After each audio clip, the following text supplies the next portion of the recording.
Bonjour ou bonsoir à vous, on se retrouve aujourd'hui pour le 12e épisode de 3 minutes de culture.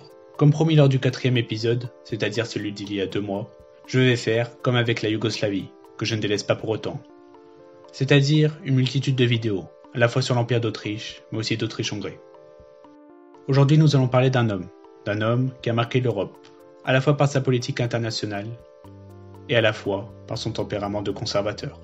Je parle bien évidemment du chancelier Clemens von Metternich.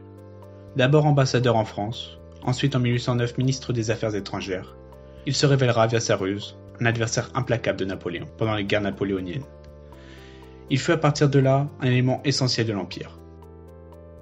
À partir de 1817, il est conseiller principal de l'empereur François Ier.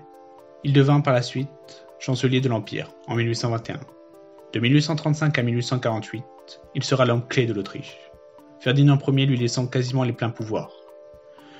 Metternich, courte description, est un brillant causeur, qui parle une multitude de langues. De 1815 à 1848, il exercera aux côtés des différents empereurs, et à son image façonnera, réinventera l'Empire d'Autriche. Commençons l'analyse de cet ère Metternich. Je précise que j'emprunte les dates 1815-1848 au livre de Jean Béranger, que vous pouvez retrouver en description. Il est très complet et m'a fortement aidé dans mon travail. Comme je l'ai introduit tout à l'heure, Metternich est un pro de la politique internationale. Il usera de la Sainte Alliance à des fins conservatrices et politiques, et non dans le but de guerre sainte, comme cela a été initialement présenté. Il l'utilisera dans ses intérêts en 1821 pour établir la monarchie à Naples. Et comme exemple de son désintéressement de la guerre sainte, il y a la Grèce, menacée et finalement attaquée en 1825 par l'Empire ottoman, qui sera forcé finalement, 3 ans plus tard, par la Sainte Alliance de rebrousser chemin.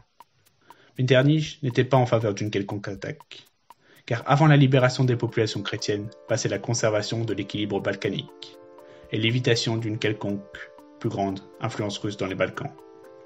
Metternich cherchait l'équilibre, et la destruction de l'Empire ottoman, voulue par les Russes, mènerait à de nouvelles périodes incertaines. En 1830-1831, des révolutions en France, Pologne, Italie et Belgique titillèrent l'Europe. L'Empire d'Autriche interviendra énergiquement en Italie. Entre 1831 et 1848, Metternich fera perdre à l'Autriche son influence au sein de la Confédération germanique, au profit de la Prusse. Il s'éloignera aussi de la Sainte Alliance et se rapprochera de la France de Guizot, qui avait pris des positions conservatrices. Metternich, tout au long de sa carrière, luttera à l'échelle européenne et nationale contre le libéralisme et ses aspirations nationalistes.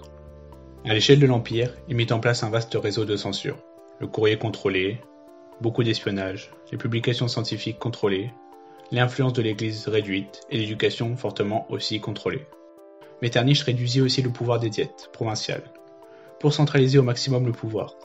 Il se heurta aux Hongrois, notamment Kossuth, qui militait pour l'indépendance hongroise. Et même si après 1848 la Hongrie fut toujours autrichienne, Kossuth eut le mérite en 1843 de supplanter le latin au profit du hongrois, comme langue officielle. L'ère Metternich n'est pas seulement le symbole d'un autoritarisme accru et d'une politique internationale anti-révolutionnaire. Elle fut aussi le symbole de l'essor économique que connut l'Empire. Metternich exploita notamment la révolution industrielle. Le chemin de fer se développa, désenclavera des régions et offrit la croissance des échanges qui permettront à l'industrie et à l'agriculture de se développer. Ce qui donna l'apparition d'une nouvelle bourgeoisie, d'une population plus éduquée et d'une paysannerie aisée. Cette ère est aussi le symbole de l'essor culturel. À Vienne, c'est la musique qui a une place prépondérante. En Tchéquie, la doctrine de l'autroslavisme est développée par Palaki. En Croatie, les désirs de reconnaissance se font de plus en plus entendre. Cet essor culturel suscitera l'éveil national des différents groupes ethno-linguistiques qui mèneront aux révolutions de 1848, auxquelles Metternich se retrouva isolé.